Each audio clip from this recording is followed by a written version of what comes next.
Cordial saludo, bienvenidos una vez más a JCH Divulgación Jurídica, donde encuentran como otros podcasts y videos de interés. Continuamos con nuestras explicaciones acerca de la eutanasia en Colombia, específicamente sobre los derechos que tiene el paciente y cómo evitar las trabas que, en muchos casos, algunas entidades le imponen a quienes desean poner fin a su sufrimiento a través de este procedimiento. Ya hemos hablado de las principales sentencias de la Corte Constitucional sobre la materia, al menos de dos de las más importantes, así como de los derechos del paciente y de los artículos 4, 5, 6 y 7 de la Resolución 971 de 2021. En el video anterior mencioné que en este íbamos a hablar del documento de voluntad anticipada, que denominé erradamente como OVA, pero en realidad es DVA, es decir, documento de voluntad anticipada. Sin embargo, antes de abordar ese tema, es necesario revisar el procedimiento que se activa desde el momento en que se presenta la solicitud de eutanasia. En ese sentido, los artículos 8 y 9 de la Resolución 971 de 2021 establecen con precisión qué debe hacer el médico que recibe la solicitud. De acuerdo con el artículo 8 de la resolución,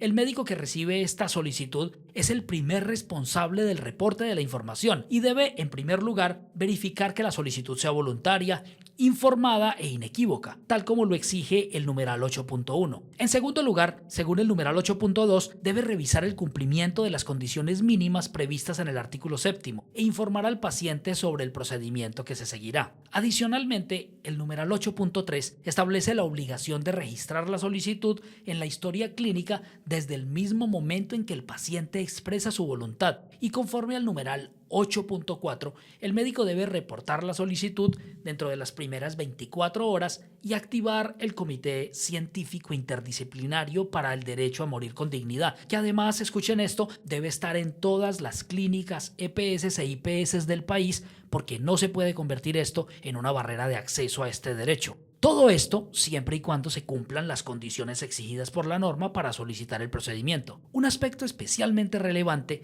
es el parágrafo del mismo artículo, que establece que todos los médicos son competentes para recibir la solicitud, sin que esta función esté limitada al médico tratante o a una especialidad en particular. Ahora bien, una vez verificados los requisitos mínimos, el artículo 9 regula la información que debe suministrarse al paciente. En este punto, el médico debe informarle, entre otros aspectos, su derecho a la adecuación de los esfuerzos terapéuticos. Esto quiere decir a ajustar o incluso a limitar tratamientos que resulten desproporcionados o inútiles frente a su condición clínica, su derecho a recibir cuidados paliativos, que son tratamientos orientados a aliviar el dolor y el sufrimiento sin buscar necesariamente la curación de la enfermedad. También debe informarle su derecho a desistir en cualquier momento del procedimiento de eutanasia y el proceso de activación del comité, que será el encargado de verificar el cumplimiento de las condiciones legales. Posteriormente, si el paciente mantiene su decisión,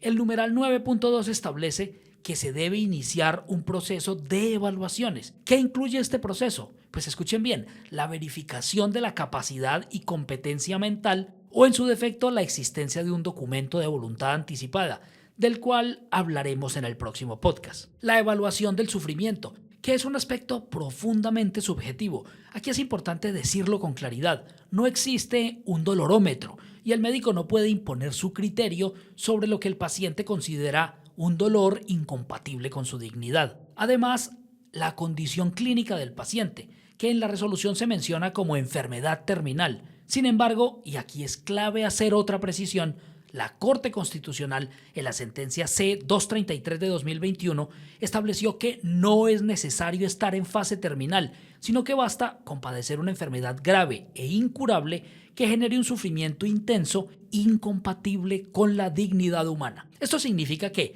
aunque la resolución mencione la enfermedad terminal, debe prevalecer la interpretación de la Corte Constitucional y, por tanto, ese requisito no puede ser exigido de manera absoluta.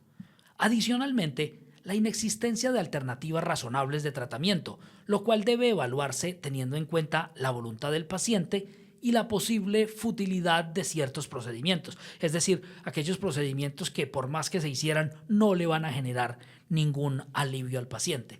Por último, el parágrafo del artículo 9 introduce un elemento clave, la razonabilidad de los tratamientos, que debe analizarse bajo criterios como la proporcionalidad, el doble efecto y sobre todo la percepción que tiene el propio paciente sobre su calidad de vida y su dignidad. Esto es, en términos generales, lo que debe ocurrir desde el momento en que se recibe la solicitud de eutanasia. Para terminar nuestro podcast del día de hoy, es importante señalar que en la práctica muchas instituciones de salud, por razones administrativas, religiosas o por objeción de conciencia, imponen barreras al acceso a este derecho. Frente a estas situaciones, el paciente o su familia pueden acudir a la acción de tutela para exigir el cumplimiento efectivo del derecho a morir con dignidad.